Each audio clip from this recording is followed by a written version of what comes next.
യോവേൽ 2:21 ദൈവത്തിൻ്റെ ആത്മാവ് ജനതയോട് പ്രവാചകൻ മുഖാന്തരം പറയുകയാണ്, ദേശമേ ഭയപ്പെടേണ്ട.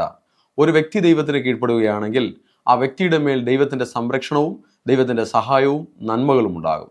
എന്നാൽ ഒരു ദേശം മുഴുവനും ദൈവത്തിന് കീഴ്പ്പെടുകയാണെങ്കിൽ ആ ദേശത്തിൻ്റെ മേൽ ദൈവത്തിൻ്റെ അനുഗ്രഹവും സംരക്ഷണവും ഉണ്ടാകും. ഒരിക്കൽ യോന പ്രവാചകൻ മുഖാന്തരം നിനവയോട് ദൈവത്തിൻ്റെ ശബ്ദം കേൾപ്പിക്കുകയുണ്ടായി. ഈ നിനവെ പട്ടണത്തെ കർത്താവ് നശിപ്പിക്കുവാൻ പോകുന്നുവെന്ന് മുന്നറിയിപ്പ് കൊടുത്തു. എന്നാൽ അവിടുത്തെ രാജാവ് ഉൾപ്പെടെ അവിടുത്തെ ജനമെല്ലാം രട്ടിലും വെണ്ണീരിലും ഇരുന്ന് മാനസാന്തരപ്പെട്ട് ദൈവത്തോട് നിരപ്പ് പ്രാപിച്ചു. അപ്പോൾ ആ ദേശത്തിൻ്റെ മേൽ വരാമായിരുന്ന ദൈവത്തിൻ്റെ ന്യായവിധി മാറിപ്പോവുകയും ദൈവകോപം മാറിപ്പോവുകയും കർത്താവ് അവരെ സംരക്ഷിക്കുകയും ചെയ്തു.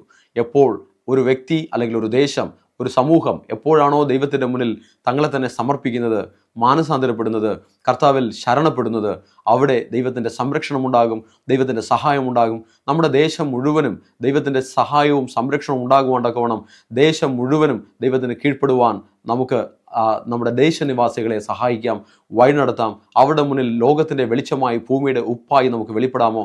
കർത്താവിനെ വെളിപ്പെടുത്തുന്ന പാത്രങ്ങളായി നമുക്ക് ശോഭിക്കാമോ? നമ്മുടെ ദേശത്തിൽ നന്മയെ കാണുവാൻ, അനുഗ്രഹത്തെ കാണുവാൻ നമുക്ക് കഴിയും. ദൈവം നമ്മെ അതിനായി സഹായിക്കട്ടെ. God bless you.